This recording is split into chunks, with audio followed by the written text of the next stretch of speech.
अॼु पाण सिंधु सभ्यता जे मशहूर शहरी मरकज़ मुहंजे दड़े खां बि अॻाटे माॻ आमरीअ जो ज़िक्र कंदासीं।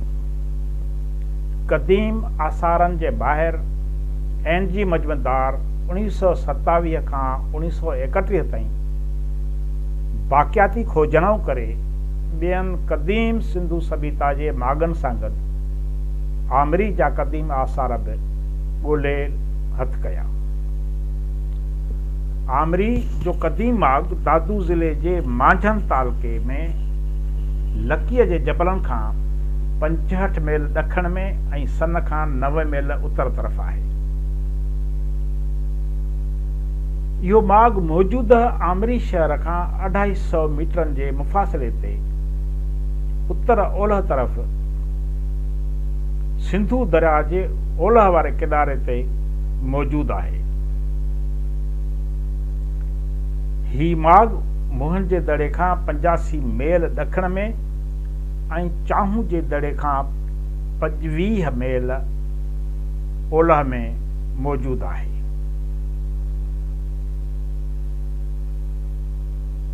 एनजी मजमदार हिन क़दीम माॻ जी मुकमल खोटराई कराए न सघियो, जंहिं करे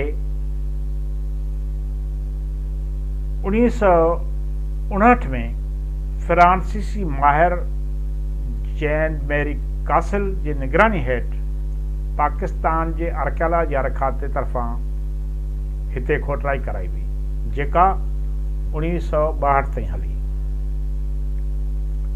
आमरीअ जो क़दीम माॻ चइनि मुख़्तलिफ़ दौरनि सां वास्तो रखंदड़ आहे। उनजो सफ़ा हेठियों तह सिंधु सभ्यता जे ॻोठाणी सक़ाफ़त सां वास्तो रखंदड़ आहे, जॾहिं त उनखां पोइ जो ॿियो तह शहरी तमदन जो आहे, यानी मुहंजे दड़े वारी शहरी तमदन जो हमअसर आहे। टियों तह झकर वारे दौर सां वास्तो रखे थो, जॾहिं त चोथों तह जेको शुरूआती तह बि सॾे सघिजे थो, इहो मौजूदा दौर जो आहे।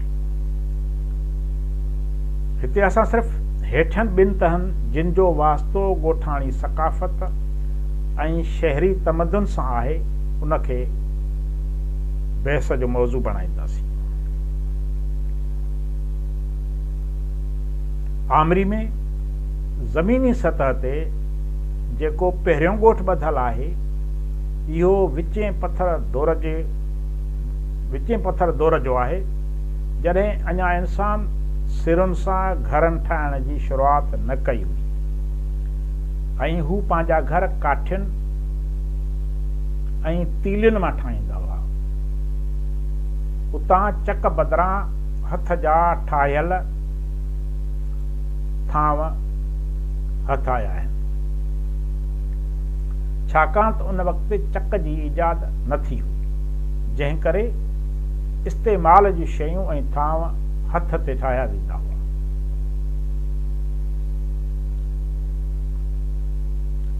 हिन माॻ जी खोटराई कंदड़ फ्रांसीसी माहिरनि जो चवणु आहे त इन तह मां तइमीराती आसार न मिलिया आहिनि, सिर्फ़ मिटीअ जूं कुनियूं, दखियूं ऐं ॿिया हथ जा ठहियल थांव वॾे तइदाद में हथाया आहिनि। हितां पत्थर जा चुंबदार कात, पत्थर जा गोला, पकल मिटीअ जा दाणा, सिपुनि जूं ठहियल चूड़ियूं पिणु मिलियूं आहिनि, जेकी विचें पत्थर दौर जूं शयूं आहिनि। ज़मीन जे शुरूआती तह खां पोइ ॿियो तह पिणु ॻोठाणी सक़ाफ़त सां वास्तो रखंदड़ आहे। हिन तह तां इमारतुनि में कमु आंदल कचियूं सिरूं मिलियूं आहिनि ऐं ॿिया केतिरा ई रहायशी कमरा ऐं घर मिलिया आहिनि। हिकिड़ो कमरो त अहिड़ो बि मिलियो आहे जंहिंजी ओसारीअ में पथराऊं गारो इस्तेमालु थियल आहे। केतिरनि ई जॻहुनि ते पूरियल दखियूं बि मिलियूं आहिनि। उन ज़माने जे थांवनि ते ख़ासि क़िस्म जा चित्र चिटियल आहिनि। थांवनि जे तरे ते थुल्हनि कारिंद पटियुनि ते लाॻीता ट्रिकुंडा ठहियल मिलिया आहिनि। ट्रिकुंडनि जे पासनि में ॻाढ़ो रंग भरियल आहे।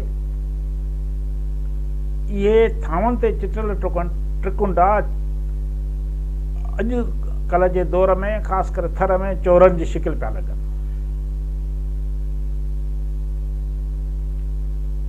इन्हनि थांवनि ते चौरा अहिड़े नमूने सां चिटियल आहिनि ॼण कंहिं नंढड़े ॻोठ जो निज़ारो चिटियल हुजे। हिन तह मां लधल थांवनि जी नोयत मुख़्तलिफ़ क़िस्म जी आहे। ही न हड़ापा सां मिलंदड़ आहिनि, न वरी मोहन जे दड़े मां हथायल थांवनि सां, जंहिं करे क़दीम आसारनि जे माहिरनि हिन सक़ाफ़त खे आमरी सक़ाफ़त जो नालो ॾिनो आहे। आमरी जा कुंभर ॾाढा होशियार पिया मालूम थियनि। अॼु बि अटकल साॻियो हुनर ऐं नमूनो सिंध अंदरि ॾिसंदे अचरज पियो लॻे, अजब पियो लॻे उन वक़्त जे माण्हुनि ते, त उन वक़्त जा कुंभर थांवनि ते कमाल जी नफ़ीस ऐं नरम लय कमु आणींदा हुआ। हू थांवनि खे ज़ेबातो बनाइण लाइ फिके या हल्के ॻाढ़े रंग ते सन्ही पटी घणो करे थांवनि जे मुंहं या कुल्हनि वटि कनीअ तौरु हणंदा हुआ ऐं बाद में उन मथां कारे या खाकी रंग जी चिटसाली कंदा हुआ। थांवनि ते चित्र घणो करे जामेट्री जे शिकिलनि जहिड़ा कुंडायता हूंदा हुआ। मुस्ततील खाननि जे अंदरि चौरस खाना आमरी जी थांवनि ते अक्सर चिटियल मिलनि था। संदन थांवनि ते ॿियूं बि शिकिलियूं मिलनि थियूं, जीअं गोलाईअ वारियूं शिकिलियूं, जहिड़ो गोल ऐं अधु गोल, जॾहिं त कुझु थांवनि ते वणनि ऐं उन्हनि जे पननि जूं बि शिकिलियूं चिटियल आहिनि।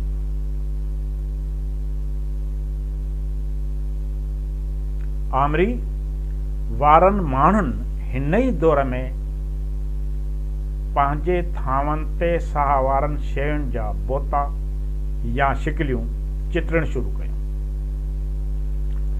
उन्हनि शिकिलनि में ॻऊं ऐं ढगे जी शिकिल तमामु घणी मिले थी। इहा शिकिल हरणनि ऐं फाड़नि जी शिकिल खां वधीक बहितर क़िस्म जी ठहियल मालूम थिए थी। इहो उन करे जो ढगो या ॻऊं ज़रखेज़ीअ जी इलामत सम्झी वेंदी हुई ऐं उन जी इज़त कई वेंदी हुई। ॿियो, आमरीअ जे थांवनि ते मच्छी पकड़ जे रिछनि ऐं ॼारियुनि जा खाका पिणु नज़र अचनि था ऐं रिली जे चिटनि जो बहितरीन नमूनो बि हिन दौर में मिले थो। आमरी जो मथियों तह जेको शहरी तमदन सां वास्तो रखंदड़ आहे, उतां घरनि जी जोड़ जक में ओसारी जा 4 नमूना मिलनि था। हिक नमूने जा घर मुख़्तलिफ़ मापनि जी मुस्ततील शिकिल आहे। हर घर खे दरवाज़ो मिले थो। पट या पधर खे मिटीअ जो लेपो ॾिनल आहे। पधर घिटियुनि खां थोरो मथ भरो सतह ते आहे। घर मुख़्तलिफ़ नंढियुनि कोठियुनि में विरहायल आहिनि। हिन दौर में चक जो इस्तेमालु घणो नज़र अचे थो। कुल थांवनि मां अटकल 55% चक ते चढ़ियल आहिनि। हिन दौर जे तहनि मां धात पिणु लधी वई आहे। आमरी जा वारस पत्थर जे औज़ारनि सां गॾिजी ट्रामे खे पघारे मुख़्तलिफ़ शिकिलनि वारा थांव ऐं औज़ार पिणु ठाहींदा हुआ, जेकी मोहन जो दड़ो ऐं हड़ापा में मिलियल थांवनि सां मुशाबत रखंदड़ आहिनि। हिक पक्सरी जाइ मां अहिड़ियूं सिरूं लधियूं वयूं आहिनि जेकी हड़ापा दौर जे अदावतनि में कमु आंदल सिरुनि जहिड़ियूं आहिनि। आमरी जे चिटी तहबंदी मां इहो नतीजो ज़ाहिर आहे त शहरी तमदन वारनि ही माग ॻोठाणी सक़ाफ़त जे वरसनि तरफ़ां छॾे वञण खां घणो पोइ वाधारियो।